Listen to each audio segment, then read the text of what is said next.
United States is trying to shape the Middle East in the image it wants, from pushing through its plan for Gaza at the United Nations to pulling Syria and Saudi Arabia closer into its orbit.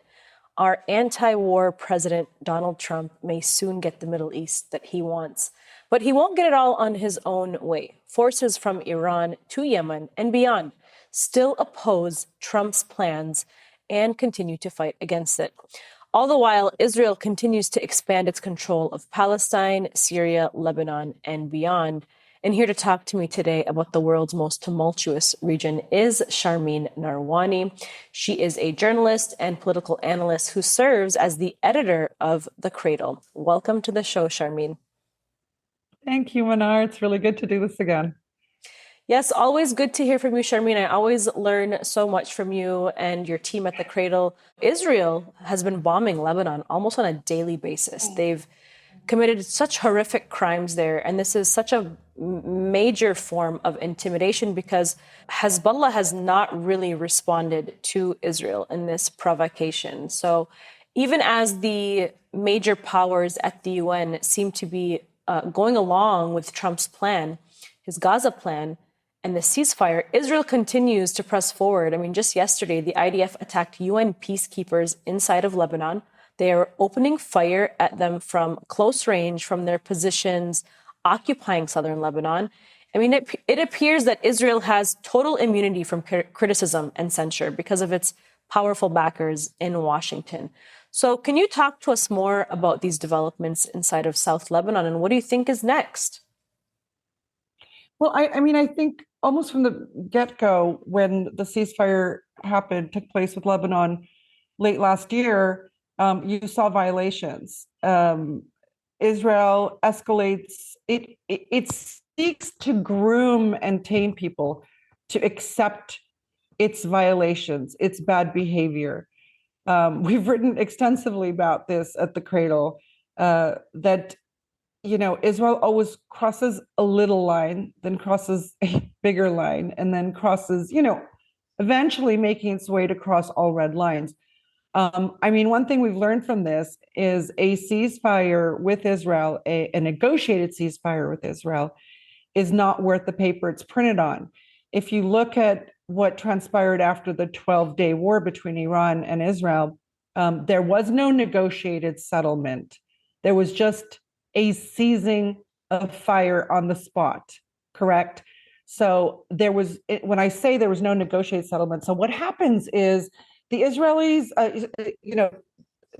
you have a settlement in writing, okay? And you know what the rules-based order is, the international rules-based order that the West has been talking about for well over a decade. It just means we can operate differently than you can. It's not, they never talk about a law-based order because law is very clear-cut. All UN member states, all nation states have to abide by one set of laws. A rules-based order just means different sets of operating for different actors. And, in this case, if you have a written negotiation and your adversary, meaning Israel's adversary, violates it, even in the slightest, right? They will point to that and make a big deal about it. But they violated, and the backers of these agreements, the United States, will never call Israel out. There was a bit of an uproar in Lebanon on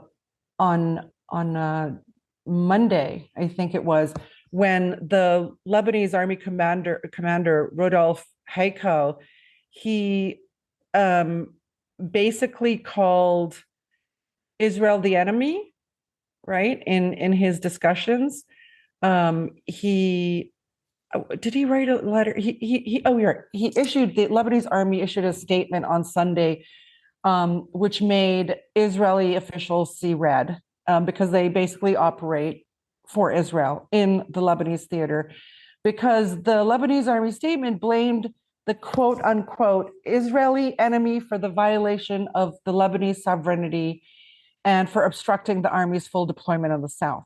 They couldn't believe that the Lebanese army commander had the audacity to call Israel the Israeli enemy, okay, or just simply the enemy. That is the language of the resistance, okay, and it is the old language of Lebanon. Lebanon, before October 7th and all the shenanigans that have spread throughout the region, it was essentially the army, the people, and the resistance. Okay, this sort of trifecta, right? This everybody had to abide by this, and Israel was the declared enemy of the Lebanese state.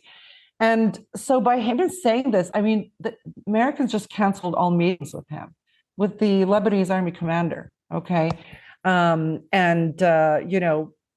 Morgan Ortagus went into a catatonic state, and then lashed out.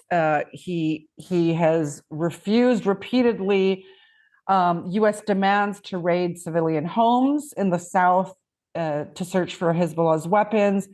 His argument is that if they do it once, this will only prompt Israel to come back and ask for more. It goes back to what I was saying earlier. Israel grooms and tames people to expect and accept its bad behavior. So he wasn't going to allow this to become normalized, right? Search this home, search that home, go under this tree, go under that grove.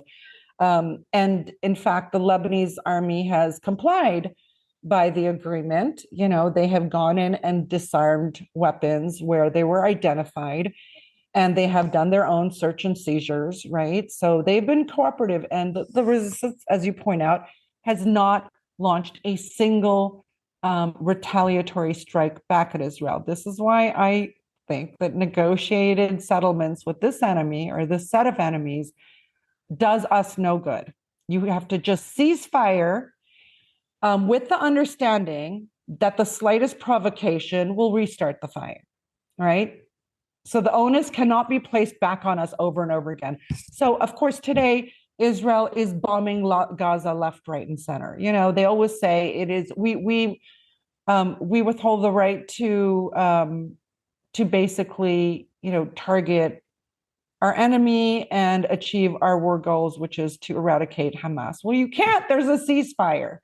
There's two sets of rules for both sides of these agreements, and one has the rules-based order behind it, and the other one is expected to cleave to those rules, and it's not working out. But in Lebanon, there's also, there's been talk, angry talk among Americans about replacing Nabi Berri, who is the Speaker of the House, a position reserved for Shia candidate in Lebanon, because everything in Lebanon is, based on sect. So the president is a Maronite Christian, the prime minister is a Sunni, and the Speaker of Parliament is a Shia. So they want to replace him, even though he's been a very, a friend of the Americans for many, many years. He's always had an open door to them, and he's been an important mediator between the resistance and others,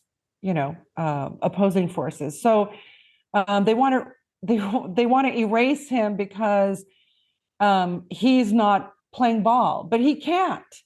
The thing is, at the Cradle, we were saying from the beginning, nobody's going to be able to enforce this American and Israeli desire to disarm the resistance. You might as well take out Joseph Aoun now, but if you put in someone like the right wing, Sabir Jaja, he still wouldn't be able to enforce it unless he kicked off a civil war, and then his side would probably lose, but Lebanon would be even more chaos. So the Americans are kicking and screaming, basically. They don't like the fact that, in their view, there's been no acceleration of disarming the resistance, but things have sort of stayed in place. The Lebanese are following the agreement to the letter. Okay, the Israelis are not allowing Lebanese army soldiers to deploy in certain areas. They're doing more and more territorial grabs, if anything, right? So at some point, I think it's important to push back against the American demands and be like, well, we can't move either way. It's very interesting. I was thinking, I was away from Lebanon for a few months, and on my way back, I was thinking, in a sense, that the only country that can maybe stop the Americans from greenlighting a complete Israeli escalation on Lebanon and a full-on war again is Saudi Arabia. This was always, the Saudis have always viewed Lebanon as their stomping ground.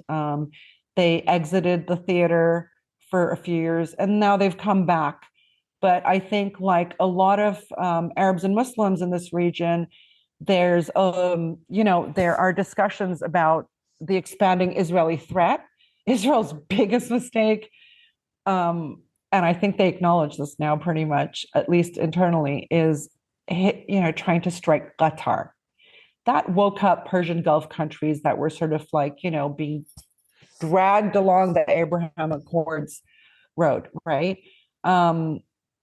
They realized that there was no stopping this country. There were no red lines. Israel saw no red lines.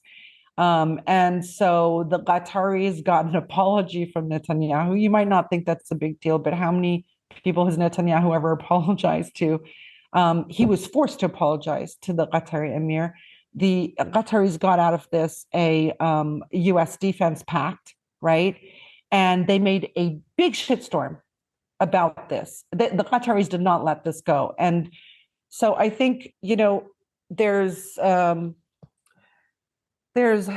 people are, the Saudis certainly, after the hitting of Qatar, and they're no great friends, the Saudis and the Qataris, but the Saudis understood that you couldn't play ball with this administration. I don't know if you notice, a lot of people don't talk about this, Mnar, but we understand that there's a Saudi condition on normalization with Israel. And it is not just a written agreement, a pathway to a Palestinian state, but actual movement towards the creation of a state. Okay.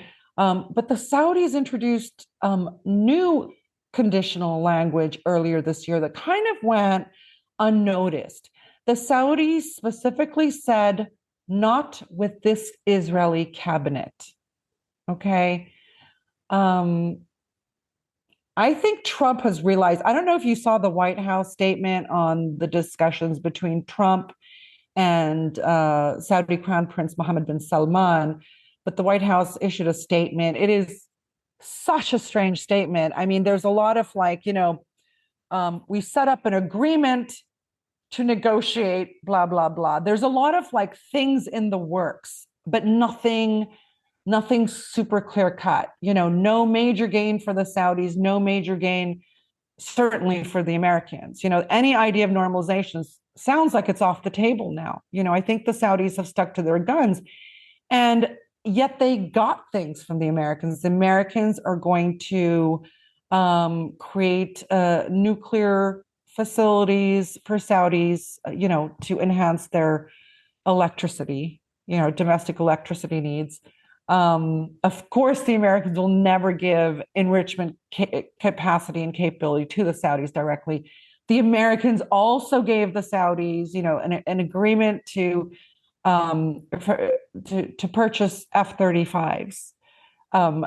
It seems that the Americans made a lot more concessions and the Saudis stood their ground. There's no clear-cut U.S. gain, certainly not for Israel on this, out of this. So I think basically the Saudis also don't want the Israelis in the south of Lebanon, in the south of Syria, sort of entrenched with very corrupt Kurdish leaders in Iraq, where at the same time, the Turks are in the north of Iraq, okay, literally occupying the country. They have military bases there. The Turks control the northern part of Syria and oftentimes control Damascus. The Turks are trying to gain control and influence in the northern part of Lebanon very strongly. There have been calls for Tripoli to basically be absorbed by Syria, its natural home, So I don't think the Saudis, they have a fight, not just with the Israelis on these things, but also with the Turks, with their Arab competitors. And I don't think, as a result, I believe that the only ones right now who could step up if they chose to and actually have the ear of Donald Trump, because the Saudis are promising almost $1 trillion worth of investments in the United States to him, right? We'll see if that transpires, like all these promises. They're more like MOUs, memorandum of understandings, than actual deals, with deadlines, etc. So the Saudis clearly have Trump's ears, as do many of the Gulf Arab states he visited on his tour in May. And they can say, look, it's too much. And Trump is already getting tired. And we've seen this of Israel's constant demands, not willing to give anything in return, embarrassing Trump. Obviously, the Gaza ceasefire is not really a ceasefire. They're trying to scuttle, all elements of his plans, from the removal of Israeli forces from the entirety of Gaza to the distribution of aid, right, through to the Gaza Strip. I mean, for me, I sort of fell off my chair when I heard just a week or two ago that the Americans were looking at taking over aid arrival and distribution in Gaza. Never would Netanyahu want to allow this. Talks about the Israelis setting up a military encampment slash base, right, on the border with Gaza. Israel has never allowed a U.S. military base in Israel. There are tensions there, and you have to read these kind of messages to understand that. So if they go full force into Lebanon, I think the Saudis are going to have something to say about this, and let's see. It's not getting easier for Israel. Okay. I want to say that, I mean, I just was watching this amazing series, which you should watch, Mnar, and all your viewers, on Mondo Weiss's, I think, YouTube channel. It's called Israel's Zombie Economy, by an Israeli economist who gave up his citizenship, lives in Germany now. Very, very good. Shiv something or other, can never remember his last name. And he exposes something that really any journalist could have done some digging and found this out. He basically says that the Israelis were getting free weapons under the Biden administration, right after October 7th. Biden was just sending them what they needed. Trump is making them pay for it. Of course, Trump was trying to make everyone pay for the weapons, right? Europe to pay for American weapons in Ukraine, but he's making Israel pay for US weapons. How is Israel financing this? Because they do, in effect, have, as the title of the show suggests, a zombie economy. Is they're issuing like bonds and things that, American retirement funds and stuff are still buying. That's not going to last long. The inability for Israelis to pay back is going to become more and more clear. Okay.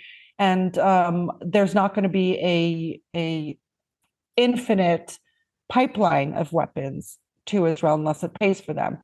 Plus, none of this is possible at all without the Americans behind, having Israel's back.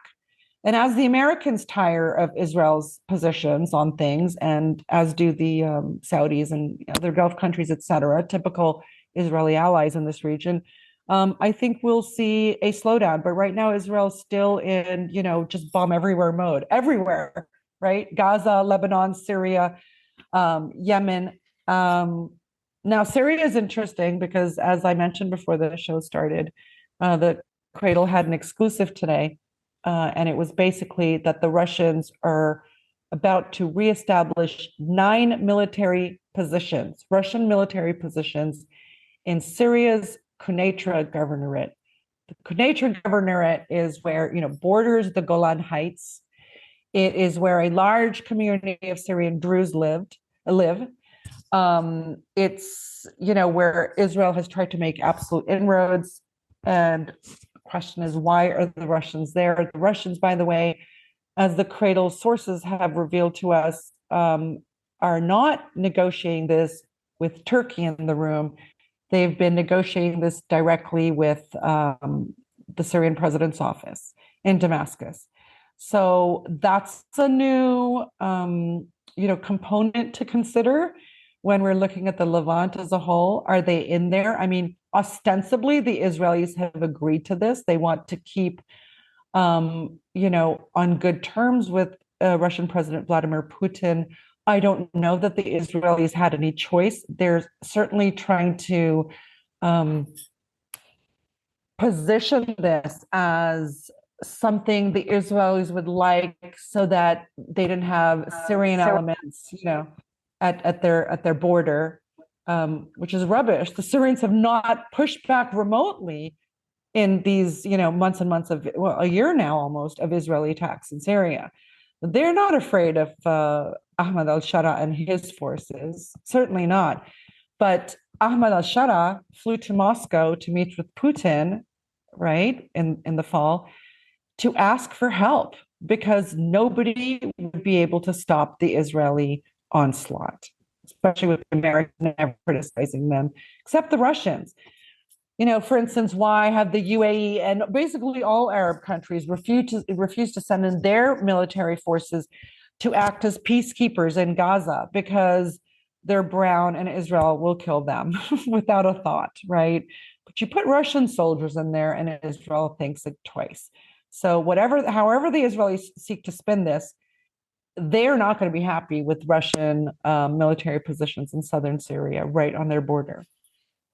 Well, Sharmine, you are just on fire today because you basically summed up an entire region for us and kind of beat me to some of the questions and answers that I was going to ask you about. But, there's a lot to unpack with everything that you talked about, from Saudi Arabia to the rules-based order being exposed. And I think what Israel really did in this genocide is, they've exposed, and the way that the United States responded, this genocide exposed the moral depravity of the so-called rules-based order, and that the rules are only applying to a certain group of people and not to others, just like you described. And the really beautiful thing about that is that humanity has woken up to the true face of U.S. and Israeli imperialism.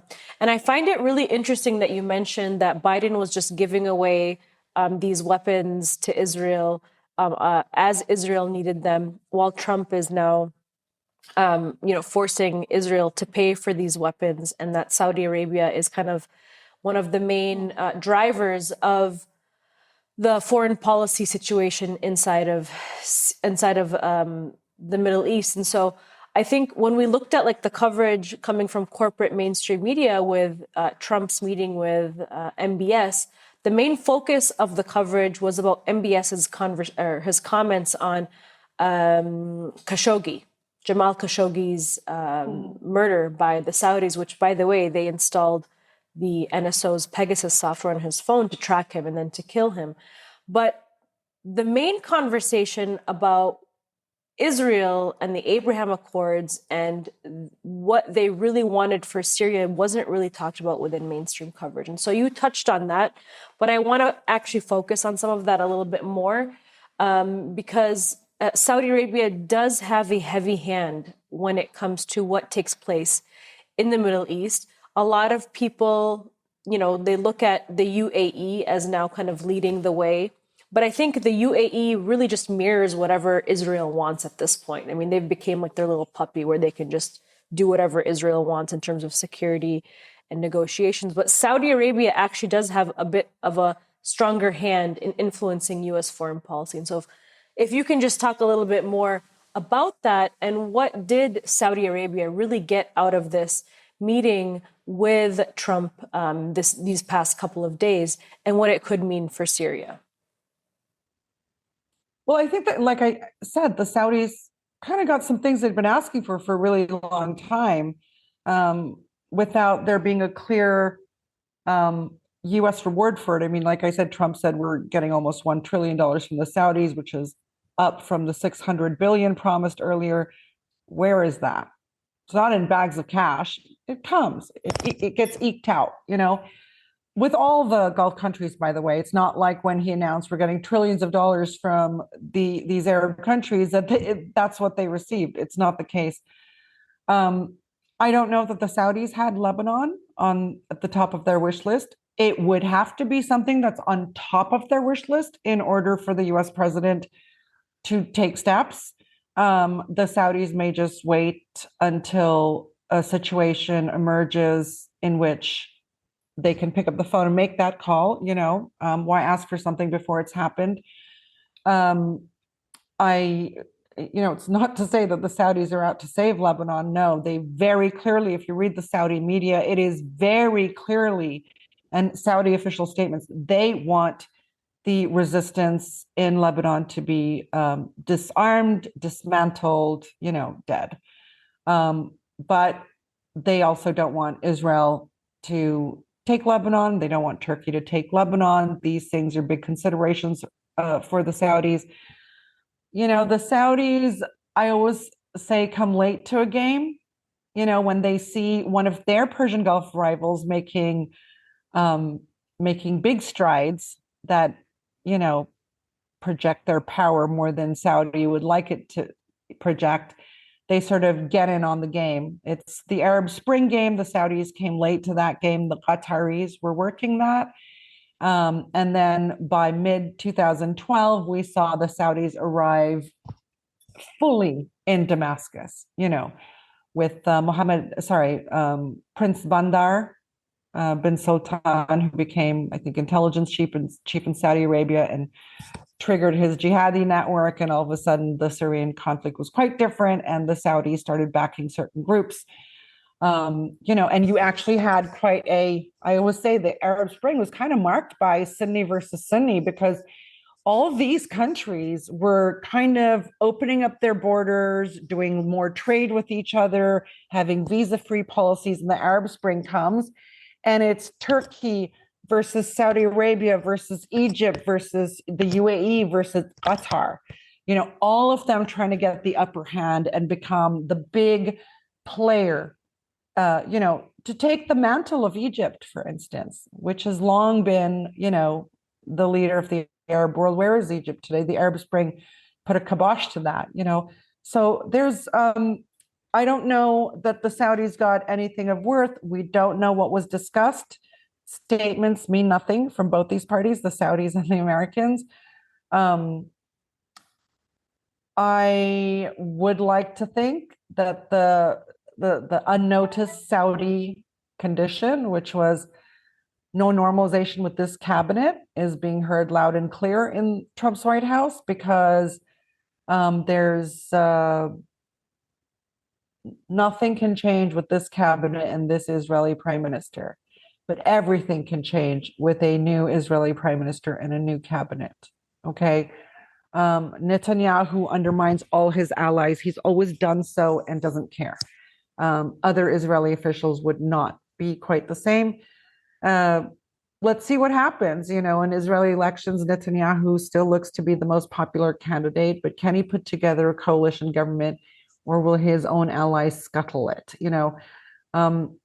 Really, right now I'm just speculating a bunch of things. We know that the Saudis are, for instance, back to that discussion. So the Saudis, when Ahmad al-Shara, arrived in Damascus, the Qataris and Turks had essentially won Syria. And now, for many months now, much of this year, we've been hearing that the Qataris have been sidelined in some part by the Saudis and the UAE and others who don't, have a difference have a worldview difference potentially, to some part with Qatar. And they've kind of elbowed their way in, like a lot of Western countries have, to get the bigger deals, the better deals, right? Rebuilding Syria, big contracts. But I met with a Western diplomat in Beirut yesterday who actually has the Lebanese and Syria file in his hands. And he was saying, he's asked me what I thought about Syria's economy and where it was heading. He said, right now, we essentially have a bunch of MOUs, meaning the will is there, the decision to do something is more or less on the table, but where's the money? Where, are things really being built in Syria? There was this big thing on social media. For the first time, 24 hours, all electricity in Damascus. But he even said, is that a PR thing? How long is that sustainable, given what we know about their economic state of affairs and their lack of infrastructure to support, 24-hour electricity throughout Syria, right? And who's going to pay for it? Are Syrians going to be paying? Where's the money?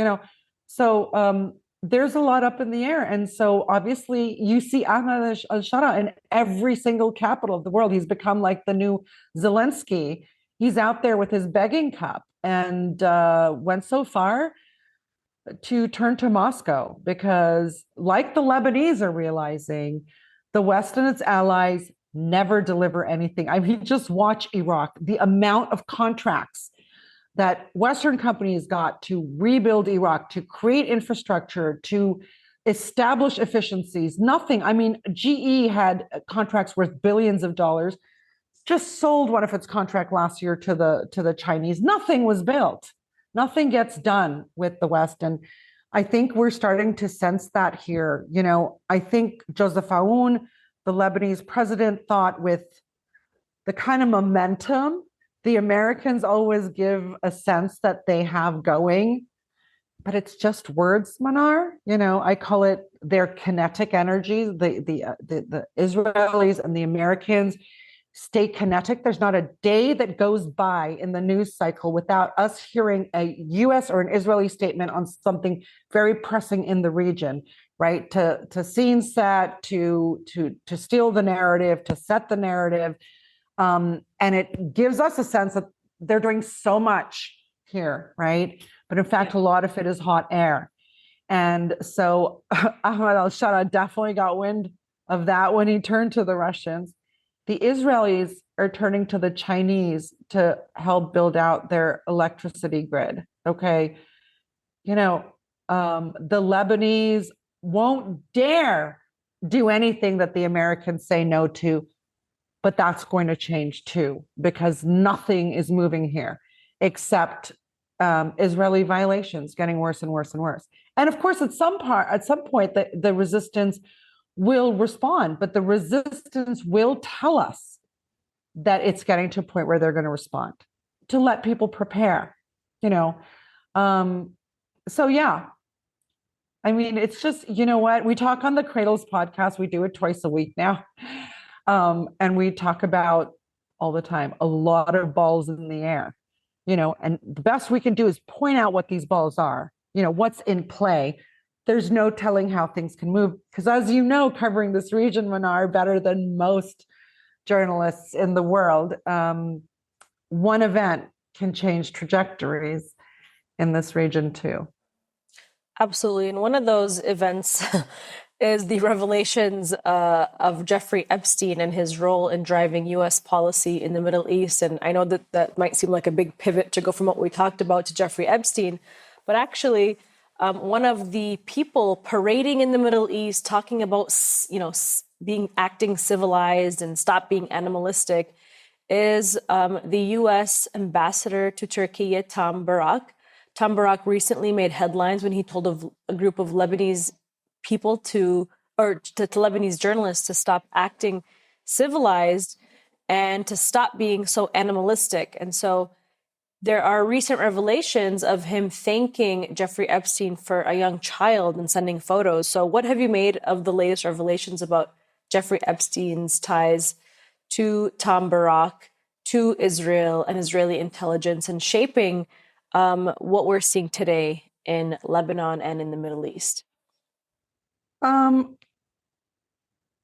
get back to the Tom Barak accusation, but you know, I always say there's two levels that look at the Epstein situation, the issues, and one is covered by Western media to some extent, and the other one is largely and almost entirely ignored by mainstream Western media. The two Epstein issues are, one, the trafficking of minors. Okay, right? That is how people know of Epstein, right? Trafficking young girls to important men. The other element of this is, why was Epstein doing this? Okay. And of course, we know, and because in our media and independent media, we've discussed this is likely a blackmail operation, you know, and for a very long time, we've talked about linking, you know, we've linked Epstein to the Mossad, and obviously through his partner, Ghislaine Maxwell, whose father was Robert Maxwell, you know, who had lots of links with the Mossad. That's been our discourse. Not that we're unconcerned about the trafficking of minors, no, but that's how it affects us in this region, right? Yeah. And I think just today, Republican Congressman Thomas Massey said Jeffrey Epstein had close ties to our own intelligence agency and Israel's intelligence agencies. That's why they're trying to stop this.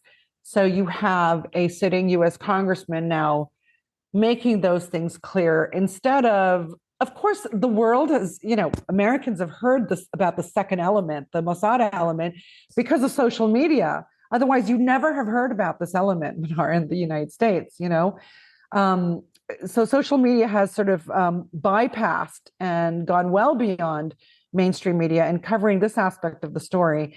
And by having people like that point to it and having this big surge in anti-Israel sentiment among the Republican and conservative right in America, with major media and political personalities coming out absolutely against Israel, not even neutral, but like against Israel, is a huge change. Now, I like that the emails mention people like Barak because he's an envoy for this region. He's not just a guy, right? I like that.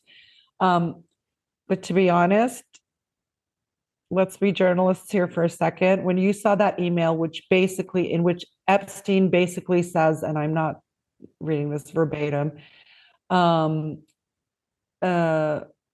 with the pig, you're with the kid, send me a picture, make me smile, right? Yeah. I immediately went to look up how many kids Thomas Barak has. He has 6 kids. That could have been nothing. All right, like a big nothing burger. I actually hate that we do this because we undermine our own arguments. You're right to bring it up. We should be discussing it. And I don't know that he was talking about Barak's actual 6 kids, or if he was talking about a minor female who was sitting next to him at the time. But I think we shouldn't jump to conclusions on this. I do agree with Massey that the reason this is being covered up is because, Epstein was essentially, he had a predilection for young girls, and that's why he was selected. He was viewed by some as a sophisticate who could move in those circles, and we never know where his money came from.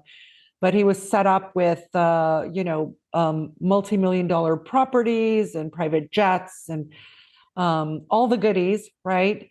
In which he could, okay, so if you were invited to a party with, A-listers, political A-listers, celebrity A-listers, media A-listers, you'd probably go, right?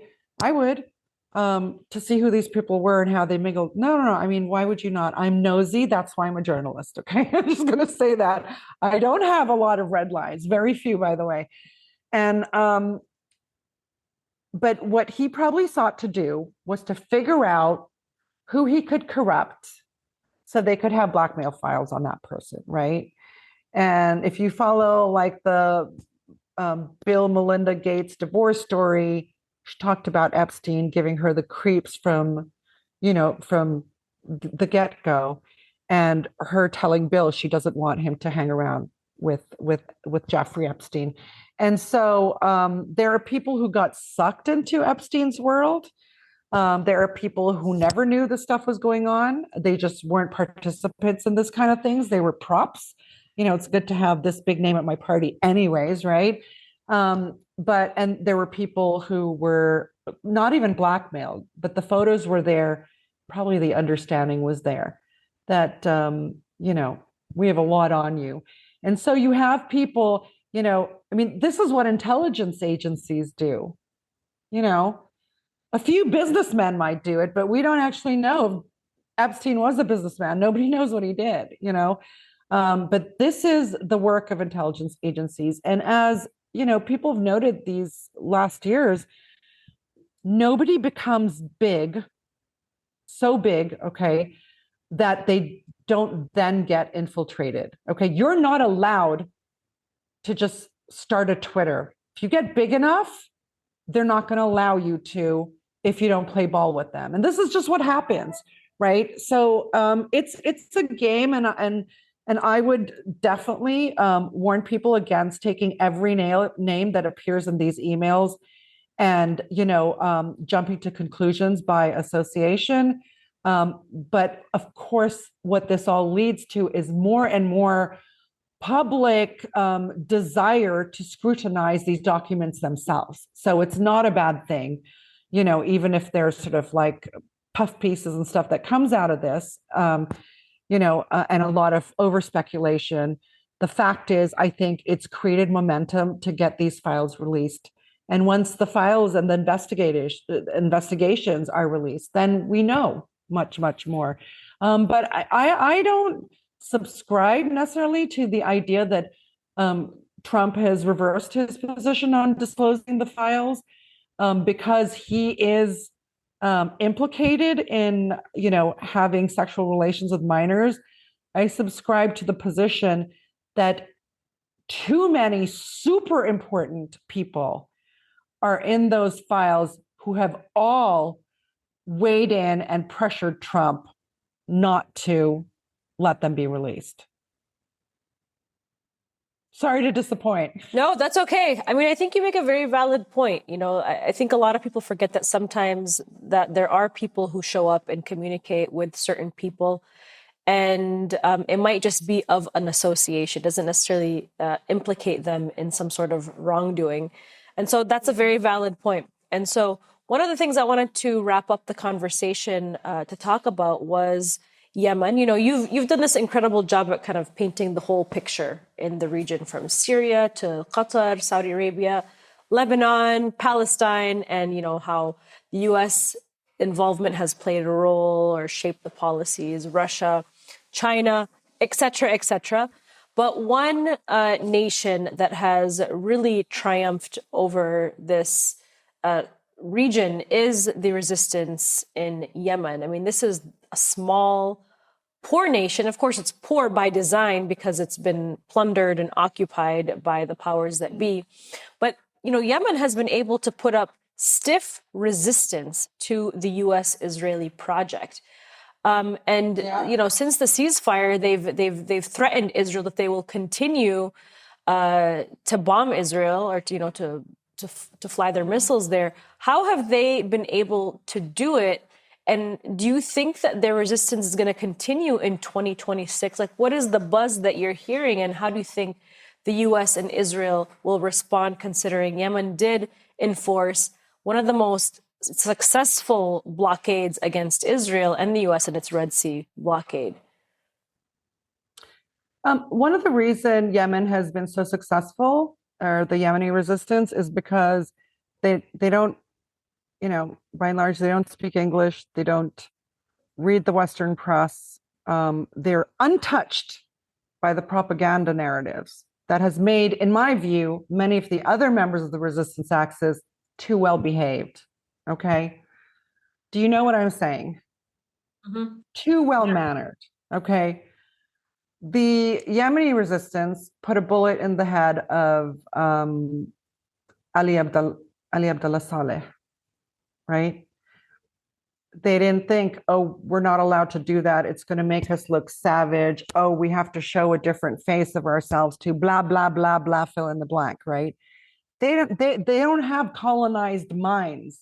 Even the hardcore resistance elsewhere in the region have a certain colonization of their minds that has happened, okay? Because they read the Western press. I'm sorry, it just happens. If you speak English, you're going to use certain language about, discussing this region than if you're speaking about it in Arabic, The other thing is Yemen has not been infiltrated. The Israelis, the Americans have spent years infiltrating or trying to infiltrate the traditional resistance axis countries in this region, right? I mean, the internal security forces in Lebanon, fully infiltrated by British introduced software. I mean, any of these, Five Eyes countries plus Israel can view the data of every single Lebanese person with a mobile phone. It's ridiculous. It's ridiculous. Okay, they've infiltrated tracking, tracking devices in this country that through mobile towers that, they've made sure the contracts haven't gone to Chinese manufacturers, but ones that they can infiltrate, from Western countries. This has been written extensively about in at the Cradle and elsewhere. And I remember back maybe before 2010, around that, the International Telecommunications Association, the biggest one in the world, basically had a resolution condemning Israel's attempts to infiltrate Lebanon, clearly through blah, blah, blah. Like, you're not allowed to do that. If you're part of the global telecommunications community, right? So this has gone on forever. They've worked for years to do that in Syria. They've worked for years to do that in the Palestinian territories. They've worked to do that in Iran. We saw in this war the exposure of Israeli drone production facilities inside Iran that had been operational, I think, for 8 months prior, according to the Israelis. But the Yemenis have not been infiltrated. Now, the Cradle did a piece not long ago, I think maybe in the last month or so, that showed how much the Israelis and Americans were working to infiltrate Yemeni communications, okay, and to basically get themselves Yemeni spies, people to report on the actions of Ansar Allah, et cetera, and its officials. And they have struck and killed a number of these officials, right? But they've not been, this is all new, relatively new to them, right? Don't forget the Yemeni resistance kind of controls its own areas, right? And the Americans and the Israelis don't need to do the same in areas that are influenced by the Saudis and the Emiratis, in southern Yemen. So essentially, they're just new at this game. They're going to do everything they can to infiltrate further, and we'll see. And that is why Yemen has acted the way it has. It's not colonized. It doesn't even think in terms of, well, we can't shoot down a US plane or bomb an American ship. It doesn't think in those terms. It doesn't think that it can't send 2 missiles right into an Israeli destined ship. It doesn't think that way. All of the other actors think, oh, we can't really do that. Why? The resistance in this region didn't start like that. It started with, the bombing of the Marine barracks in Lebanon. They didn't have any, and then they learned English. What can I say? That and the fact that there hasn't been the kind of eavesdropping and technological infiltration of Ansar Allah-controlled Yemen. So I think that's what accounts for why they're doing so well. And Mint Press News has actually uncovered in the last, I think it was our investigation that we revealed about 2.5 years ago, we actually uncovered one of the largest spying attempted networks inside of Yemen through Israel's Mossad. And it was through aid organizations and NGOs, surprise, surprise. And of course, Yemen they caught them and they arrested everyone. And we actually interviewed a lot of these people that were held in these Yemeni prisons. And a lot of them were Yemenis. And like you said, they were American taught, English taught, and they had come back to spy on Ansar Allah. But what's really interesting about Yemen is that the genocide in Gaza united Yemenis across sectarian lines. A lot of the very militants and people that maybe would have aligned with Saudi Arabia or the UAE in the south put down their arms inside of Yemen to stand with Ansar Allah. I mean, that's a huge... They defected. They defected. This is the thing about Yemenis, from top to bottom, east to west, are anti-Israel and pro-Gaza. The propaganda just hasn't infiltrated there. Too many people didn't pay attention to Yemen. Yemen was always like the poorest country in the region, and then a hot war, and you just arm. It's an opportunity to arm your sides, and then again back, poorest country in the region, blah blah, and then another war. This is kind of how it's gone. Did they ever think the poorest country in the region could create its own domestic made missiles that were technologically advanced and would dare to strike, right, NATO or NATO aligned forces. They just didn't plan for it. That comes from arrogance. It also comes from a complete lack of understanding of this region. I always say, like, bomb everything, okay? Bomb everything in sight, and a resistance will grow that will destroy you. It's just, the more you come at us, the more people you get with the resistance. This is a fact. We don't have anywhere else to go. We are in this region attached to our land, okay? We love the smell of our fruit trees. Nothing smells like the fruit on our fruit trees. There is a sensory attachment to this land that comes from living on it for generations and generations, and even, dare I say, millennia, okay? The Israeli settlers, you couldn't pay them to go back to their northern homes because they have no attachment, no visceral attachment to that land. Absolutely. And I wanted to ask you, you kind of began to get into that, but what are the sort of weapons and tactics that have made Ansar Allah the resistance group that they are, that has stood up against the US, Israeli, and Saudi and UAE military might? What have they been using to resist that? I am the wrong person to say, like, everyone in Lebanon can go, oh, that's a drone.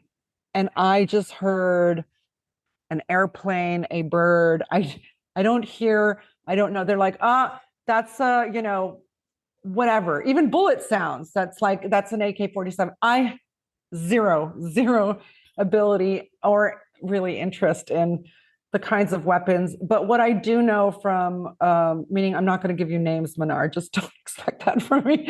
But I do remember first covering Yemen, sort of around the time the State Department leaks, the WikiLeaks State Department files leaked, because I just, as a journalist, you get so excited. I spent absolutely weeks and weeks and weeks going through as many files as I could, because they were all there in a database and searchable by keyword, which is even better. And one thing I learned, which surprised me, is because the rhetoric, the narrative in public by the Americans has always been that Iran is supplying Yemen, right, with weapons, right? Iran is supplying the resistance with weapons, that Iran basically dictates to Yemen what to do. And in some of these State Department written files are lovely little nuggets like, no, they don't really get their weapons from Iran. They, A, have learned to make them, okay? B, yep, get them from the Yemeni army. Biggest source, Yemeni army, okay, is how Ansar Allah gets its weapons. But also, there have been 6 Saudi wars against Yemen. There's a lot of inventory in the field.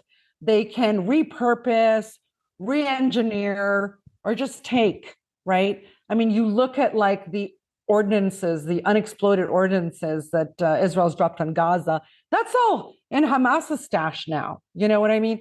So one was that the Yemenis have been making their own stuff for a really long time, accelerated, of course. Iran doesn't need to give it weapons. Don't forget that there is a massive land and water blockade of Yemen. We're not going to have scuba divers moving missiles underwater across the Persian Gulf. Do you know what I mean? It's stupid for anyone to think that. And like I said, even back in 2010, the Americans in private were saying Iran doesn't supply Ansar Allah. They make it their own, or they get it from the Yemeni army. The other part of this was, that they follow Iran's instructions, right? That Iran dictates to Yemen. In the State Department files, it said that, in fact, no, most Yemenis don't follow Ali Khamenei as their marja, okay, as their own personally selected Shia spiritual leader. They also said that about Bahrain, because, right, Iran is funding and arming and whatever the opposition in Bahrain, because Bahrain is a Shia majority country. And it was like they're taking instruction from Iran. But the State Department cable said, no, in fact, Sheikh Isa, something or other, most Bahraini Shia follow him and not at all Ali Khamenei. And they follow other Shia Marja in the region, but by no stretch of the imagination is it the Iranian supreme leader who is, the majority followed. So a lot of this is just plain rhetoric. The Yemenis have, Ansar Allah has risen again. Like I said, resistance will come if you hurt people who live on the land, right? They're sort of like from the mountainous northern areas, right? And you keep attacking them instead of giving them a seat at the table. They just wanted representation. Ansar Allah represented the Arab Spring in Yemen when we were all cheering on the Arab Spring in other states, from Tunisia to Egypt, etc. Ansar Allah was driving the Arab Spring in Yemen, and all they were saying is get rid of our Saudi-backed leader and just give us a seat at the table, and that was not allowed. So, of course, Ansar Allah just went from, whatever you want to call them, like mountain people, to now controlling the capital city, actually bringing, until the recent round of new economic besiegement that the nasty Americans have imposed on Yemen. Until then, like it's the northern parts, it's the Ansar Allah controlled areas that had better economy, less fluctuation in the currencies, okay, more access to services. It was the southern sort of Saudi Emirati backed areas that had, really, really exaggerated economic problems and crisis. So yeah, that's in a nutshell. I mean, of course, Yemen, after all these wars, is going to have hired an engineering team finally to build their things, educate that team, find practice locations. Maybe they went to Iran, maybe they went to Syria, maybe they went to southern Lebanon or the Bekaa or whatever to actually learn and train, right? But I'm just saying a lot of Yemen's capabilities are in-house. Absolutely. And, actually, Mint Press had this exclusive opportunity to go and tour one of the weapons factories inside of Yemen. And they were just so proud that everything that they had with these weapons was built by them with their own hands. And a lot of it, too, you didn't mention this, but apart from what you mentioned, some of this weaponry was also left over by the Soviet Union from previous years. I mean, maybe just some parts and pieces that they were able to recover. And speaking of stupid, and I just want to end it here with these State Department cables that you cited, because we reported on this at Mint Press News as well. And I think it was like 1 or 2 years prior, Nikki Haley was like giving this big presentation. I think it was at the UN. Don't quote me on that. I don't remember exactly, but she was giving this big presentation and she's like showing all these weapons that the Yemenis had. I don't know if you remember that. And she was saying, made in Iran. She kept saying these are made in Iran. And I love that you said written in English, no less. Do they think? Well, of course we're stupid. I mean, most people have been stupid. But as you said earlier, it's Gaza that has brought down all the veils. I mean, not just on the, the lies of the rules-based order, but those who claim to be, representative of human rights and freedom of speech and all these things, right? But I just, back to the Yemen point really quickly. It's, I think what people think, you've cut off the land route potentially between Iran and Lebanon, right, for the transportation of weapons. But we all know that Hezbollah was producing weapons inside of Lebanon very openly. We know that. And what is different between Yemen and Lebanon? Lebanon has a population of 4 or 5 million, right, who live here. What is the difference? Why can't the Yemenis produce it if Hizb is? If the Syrians are producing it? If the Iranians, who only purchased turnkey projects from the West during the Shah's reign, right? So they didn't actually know the nuts and bolts of anything. They just purchased it with, here's your key to your factory, right? Now know every little bit. They make the parts, right?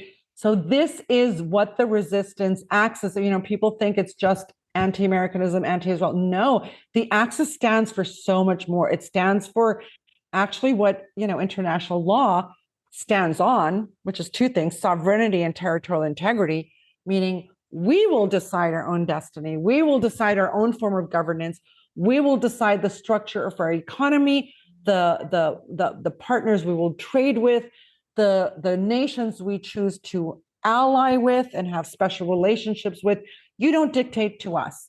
Right now, the Americans are dictating everything in Lebanon. Everything. You can't have Iranian flights here. You can't have Iranian cornflakes. It's too much. So, of course, this axis has always been primarily for self-sufficiency. It is why Iran did not agree to a mutual defense pact with Russia. They don't also want any country, even a close ally who can help it, maybe in a future war with Israel or the United States, to have a base in Iran. And the Yemenis won't allow it either. Do you see any Iranian bases or Hezbollah bases in Sana'a? You don't. This is not how the axis works. Self-sufficiency is key. And by the way, it was a driving principle, a tenet of late Quds Force Commander Qasem Soleimani, is that we do not want to create dependencies with our allies. Okay, Iran could have made a lot of money forever creating dependencies like the West has, right? Iran wanted their allies to be totally self-sufficient. So that's why we know the Yemenis are creating their own stuff, and that Hezbollah will continue to do that and don't need the Syrian roots. Okay, Sharmine, we have so much more to talk about, but unfortunately we don't have enough time. We didn't even get to talk about Sudan, of course, and how that plays into the axis of resistance, or it did at one point in its history, and how it's being, dismembered basically piece by piece. But we'll have you on again soon. It's always a pleasure to speak with you and learn from you, Sharmine, and hopefully we'll have you on again. Thank you so much. Thank you, Mnar. Look forward to it.